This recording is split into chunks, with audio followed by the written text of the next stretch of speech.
Salut les amis, Bhaskar pour Hypnomachie. Aujourd'hui une vidéo pour vous parler d'une fameuse phrase que l'on entend énormément dans certains milieux rationalistes, dans le milieu de la zététique en général, et puis dès qu'on fait un peu d'épistémologie. Je veux bien sûr parler du fameux « les affirmations extraordinaires demandent des preuves extraordinaires ». I'm afraid. I'm afraid to believe.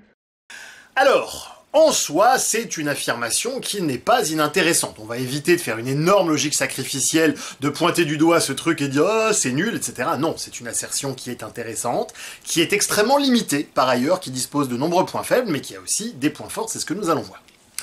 Alors, évidemment, cette phrase n'a de sens, réellement, que dans le cadre d'une transition pré-rationnelle-rationnelle, évidemment. Là, il faut vraiment choisir entre la science et la croyance. Oui, le pré-rationnel ne comprend pas vraiment cette notion, il se dit si je crois quelque chose, alors c'est vrai, et donc les rationalistes, ou les gens en tout cas qui ont envie d'amener leur interlocuteur à adopter un point de vue rationnel plafonné, vont simplement dire, non, tu ne peux pas tenir pour acquis des choses comme ça qui sont extraordinaires, donc les affirmations extraordinaires demandent des preuves extraordinaires. Cela semble logique. Cela semble logique seulement parce que si on continue de réfléchir et qu'on ne s'arrête pas en étant très très satisfait de soi dans ce conflit mimétique où c'est nous qui sommes du bon côté de la barrière, eh bien on se rend compte qu'on n'a pas défini la notion d'extraordinaire. Qui définit ce qui est extraordinaire? Et là, on retrouve donc ce que Bruno Latour appelait l'arnaque des modernes, dont j'ai légèrement parlé dans la vidéo vers une épistémologie non dualiste. On retrouve une crypto-prise de pouvoir, dont j'avais parlé dans les vidéos avec Étienne Chouard. C'est-à-dire que, en fait, c'est celui qui va définir ce qui est ordinaire, qui va déterminer est-ce qu'un tel a raison ou un tel a tort.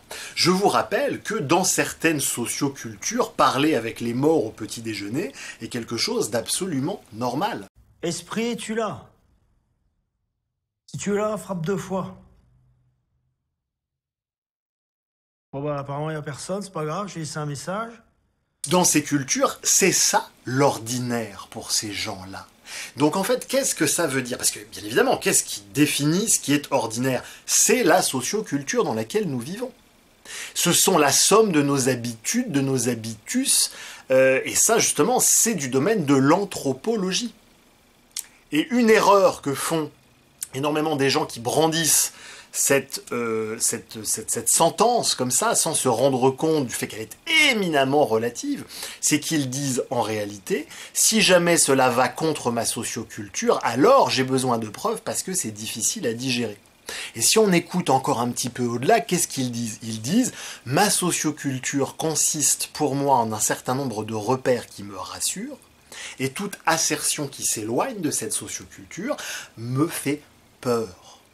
Et donc, à partir de là, je ne vais pas l'accepter comme ça, puisqu'elle m'est étrangère, puisque je m'identifie à ma socioculture.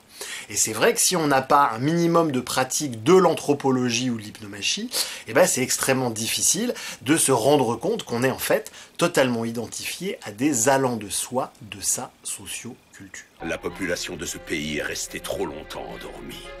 Elle va apprendre à ses dépens que la sécurité a un prix. Voilà, donc petite vidéo extrêmement rapide, mais parce que ça fait partie des choses que je vois fleurir dans différentes discussions sur internet, comme des espèces de grands poncifs comme ça, et si vous suivez un peu mon travail depuis longtemps, vous avez bien compris comment les personnes qui plafonnent comme ça en rationnel aiment à se gargariser de vaincre le pré-rationnel dans le cadre d'un conflit mimétique, mais comment il est absolument classique qu'ils ne vont pas au bout de leur axiomatique. Mesdames et messieurs, si vous utilisez cette notion, allez au bout de votre axiomatique, et donc je vous invite à reconnaître que vous êtes simplement en train de dire que vous prenez comme référentiel implicite votre socioculture, mais qu'à aucun moment, vous ne démontrez comment votre socioculture est intrinsèquement plus proche du réel que d'autres sociocultures. Voilà.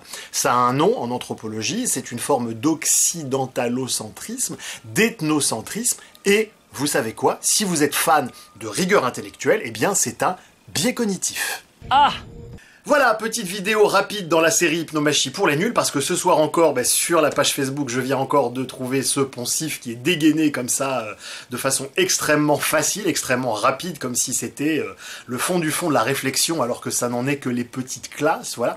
Page Facebook Hypnomachie, vous pouvez rejoindre, hein, évidemment, si vous ne l'avez pas déjà fait, après avoir mis un petit pouce comme ceci, si cette vidéo rapide et courte et concise, j'en conviens, vous a plu. Voilà, libre à vous de la partager également sur les réseaux sociaux si vous avez envie de me soutenir, et puis sinon, je vous aime quand même, vous êtes quand même de bonnes personnes. Voilà. Salut Internet. I hear the birds. Do you hear your own heartbeat? No. Do you hear the grasshopper, which is at your feet? Old man, how is it that you hear these things?